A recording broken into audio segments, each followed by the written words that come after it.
Ladies and gentlemen, evening and welcome to your favorite English news program. Today we are going to talk about child marriage, and then we all know that the Family and People's Code in Togo rated the minimum age of marriage for girls at 18 and for boys at 20. Marriage under 18 is not encouraged in Togo, despite the fact that it exists. Programs were held that focuses on prevention of child marriage and teenage pregnancy. Outreach once targeted chiefs, religious leaders and others. And Al-Hajj Dawda Traore, that we have the honor to have in studio today, was one of the beneficiaries of those workshops, and we will have him in studio today to share his experience out of those workshops with us. Alaji, welcome. Thank you very much, Mr. Alex, and your colleagues in the studio today this evening. Can you please introduce yourself to our fellow viewers? Bismillahirrahmanirrahim. In the name of Allah, the most gracious, the most merciful, the master of the day of judgment. Peace and blessings upon the Prophet Muhammad Sallallahu Alaihi Wasallam. I am present today with my friend, so-called Mr. Alex, and his colleagues in TVT to share our small knowledge God has preserved for us, which concerns about child marriage in Togo. And I am in the person of Imam Dawda Traore, Imam Principal at Maison de Hajj. Thank you very much, Imam, to be with us today to talk about child marriage. You know that you benefited from most of the workshops and encounters organized by the Muslim Union of Togo, and some NGOs. Now, according to from your experience, what, according to you, is child marriage? When we talk about child marriage, before we go into details, for the enlightenment of child marriage, which exists in our nation, but now we are trying to enlighten people concerning the difficulties which we are facing at this era for the child marriage.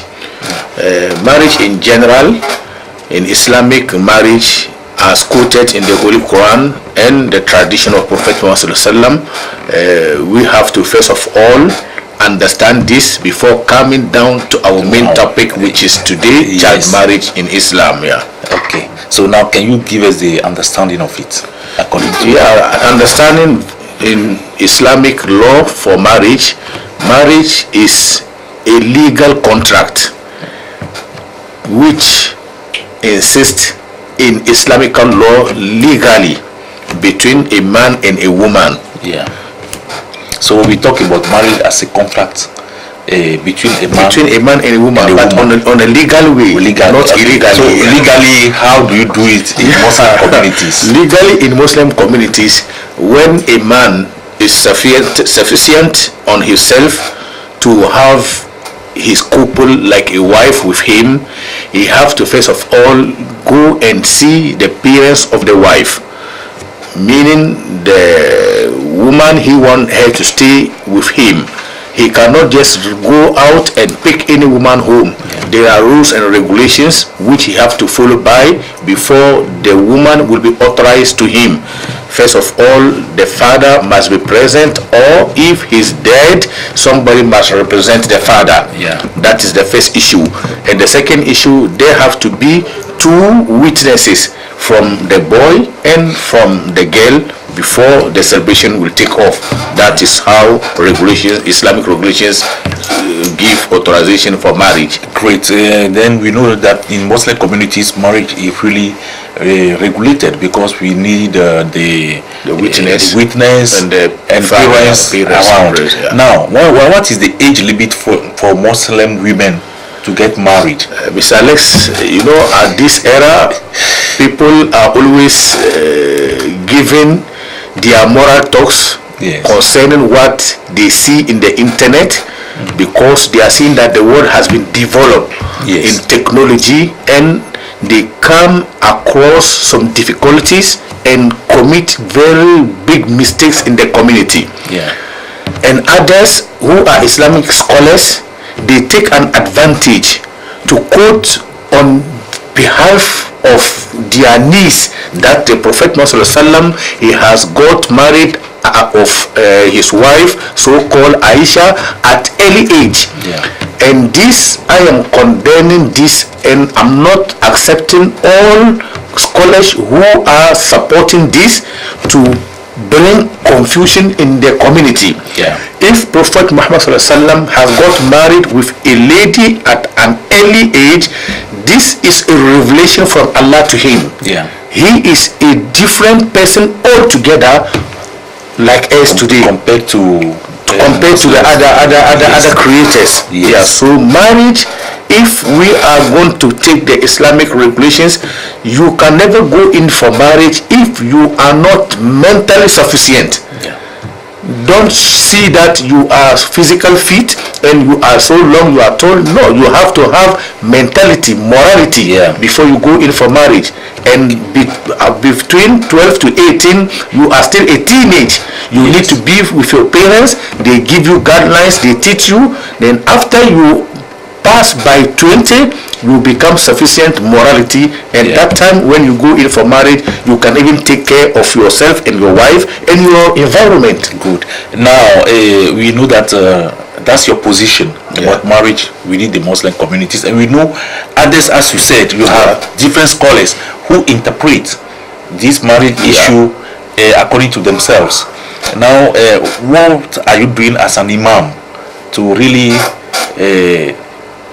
make people understand the fact that it is not good for teenagers to enter into marriage if they are not mentally fit? If they can be physically strong, but if they are not mentally fit, they cannot enter into marriage. Very good, Mr. Alex. This question thrown to me must be answered by my authorities, and I thank God that we held different meetings, Yes. even in the northern sector of our country and in the capital city here, which was held with an NGO so-called Plan International at Maison de Hajj, where I am chosen to be the principal imam over there.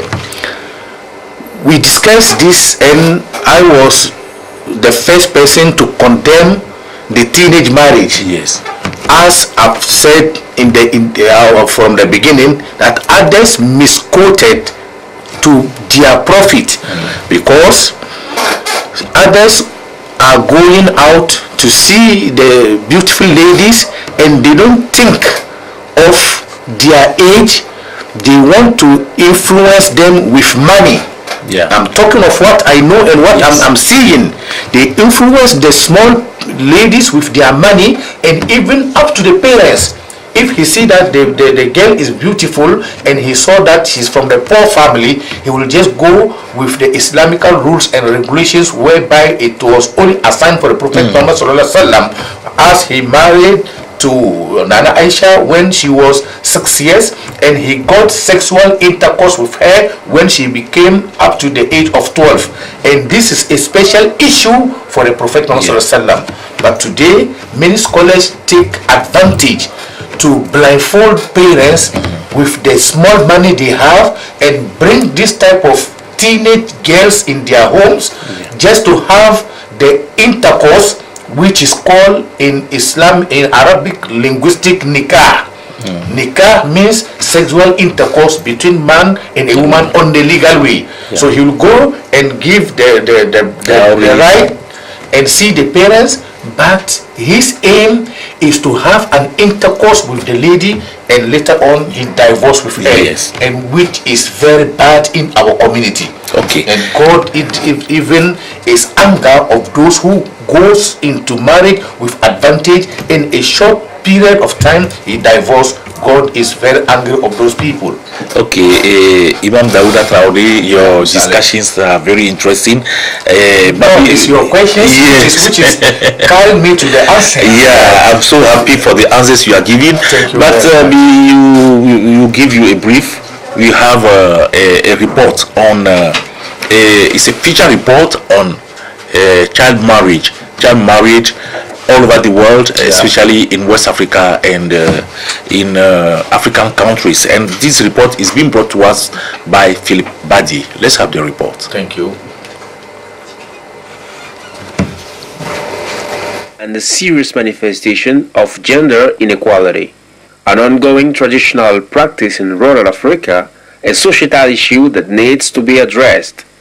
According to the worldwide statistics released by the UNICEF, more than 700 million women alive today were married as children.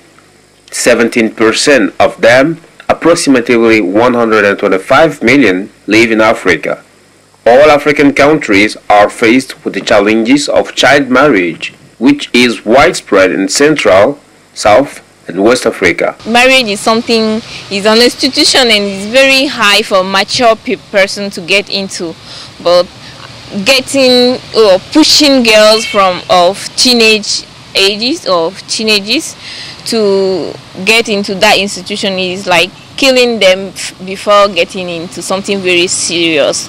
They are not prepared. Psychologically preparation, physical preparation, their body is still coming up, or their body, that age, they are not really formed. The breast is not really, it's coming up, and all those physical things are coming up and they are not really formed. And giving a child to a man at that age is like you are killing that child, because you get consequences like sicknesses, and she will look like woman before getting to the age that she will be old. She can't go back to school, and the potential that girl carries out will not be used for the country. The number of girls married as children is decreasing, but can still double by 2050 if awareness and outreach campaigns were not efficiently carried out, thus making Africa the region with the highest number of child brides in the world. Main reason why Plan Togo and the Advisory Council made of traditional chieftaincy and the Ministry of Social Action were engaged in a sensitization program in the 5 regions of Togo. I think the initiative of Plan Togo to sensitize pastors and imams and religious leaders is a very good initiative, because those people are the main leaders of our community. Let's talk about an imam, for instance. The imam is the one that will celebrate the marriage between a child and a man. And once the imam is aware that giving a teenager to a man for marriage is not a good thing, once they come for that married or that kind of marriage, he will stop them and sensitize them in return, and tell them that no, I am for marriage, yes, but not for child marriage, and let's go back and let the girl grow up favorably with her parents, so that once she has the appropriate age, she will come back and get married. That's why we need those people. They are key people in stopping that kind of thing in our community. A giant step must be taken for a faster reduction of the practice in order to curb down any eventual increase in the rate of child marriage, as stated by the UNICEF countries report. Well, thank you very much, Philip Bayati, for this very nice report that you've given to us. Well, Imam Dauda Traore, you are still in studio. Kifayat Moru said in the interview just now that the Imam should say, I am for marriage, but not for child marriage. How do you put into practice what you've acquired from the various workshops, especially in your mosques, or whatever you are within your Muslim communities, talking to them and bringing them to understand the fact that child marriage is not good, or child marriage is prohibited, into bracket. Thank you, Mr. Alex. Again, once back to me. Yes. To again make it much clear to our spectators all over the world. Child marriage, as we have just viewed the intervention of our sister, is very ridiculous in our community today.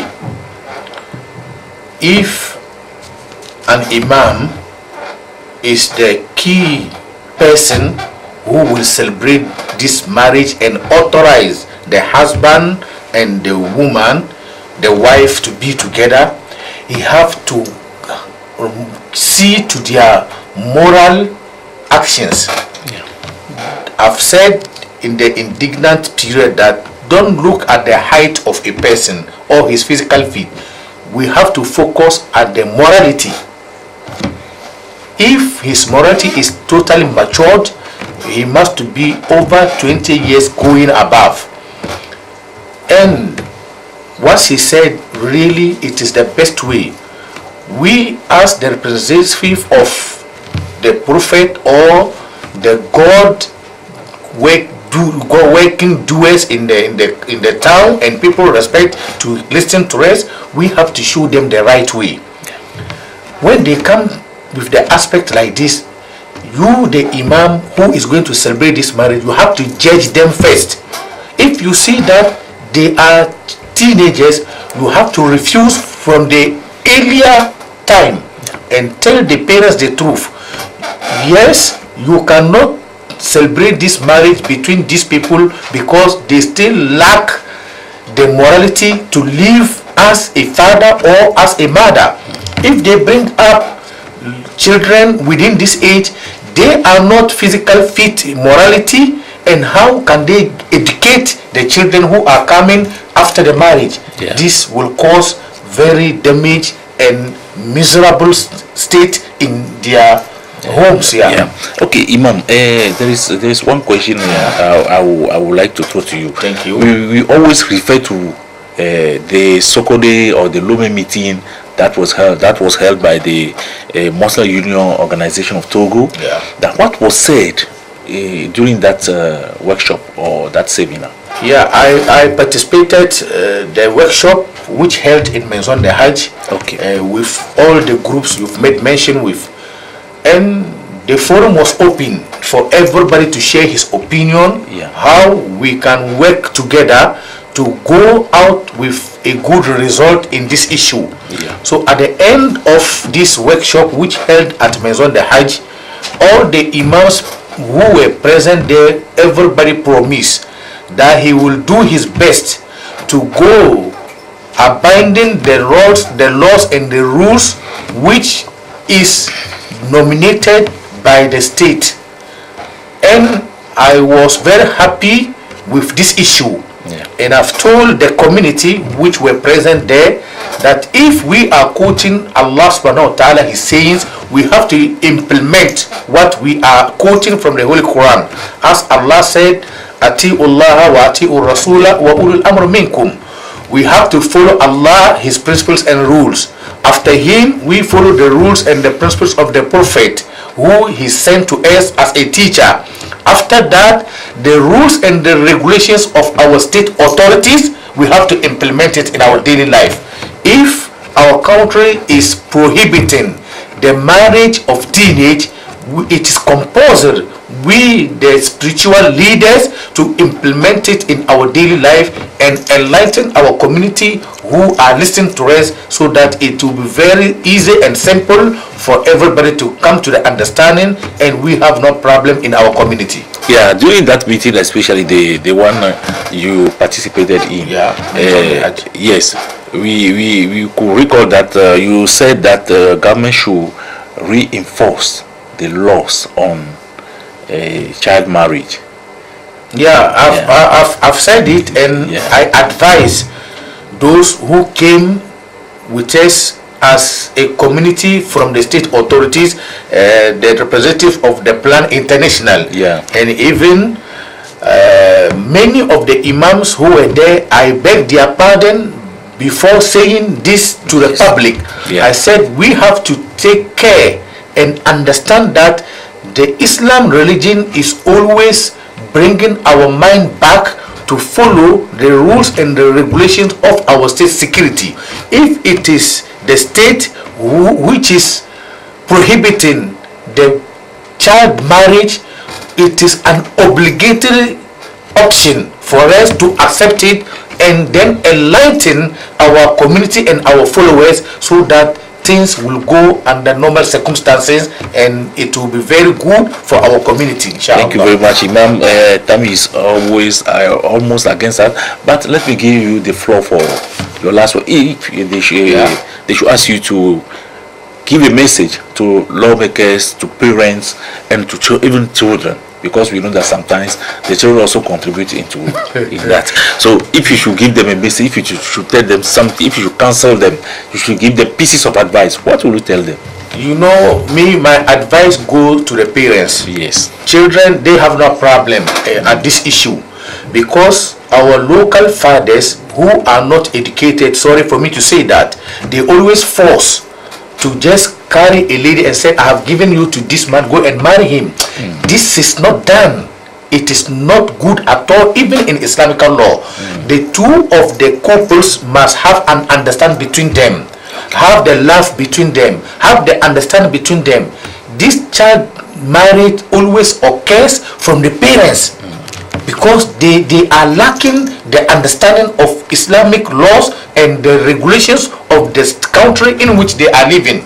So if they are lacking the understanding of the Islamic law, because they can't read and they can't understand and they don't approach to the necessary ulamas, now the country is given an aspect that teenage marriage is always bringing conflicts in the marriage ground. So I'm advising and begging the parents, they shouldn't force their children to the marriage whereby they are lacking morality, and this moral talks is very, very important, because if the man is not all that fixed in morality, how can he help his wife and the children who are coming after the marriage? Yeah. So I'm thanking Mr. Alex and the colleagues who are today with us in the studio, and inshallah, if God permits and we have another time, I think we shall go into details for many people to benefit from this forum. Thank you very much, Mr. Alex. Thank you very much also, Al-Hajj Daouda Traoré, Imam, principal Imam of Maison du Hajj in Lomé. Well, viewers, it's on this that we bring to this program to an end. Al-Hajj Daouda Traoré will be with us again as time goes on to really talk about it, or about this issue, which is a social issue to be addressed. Well, have a nice weekend. Thank you very much.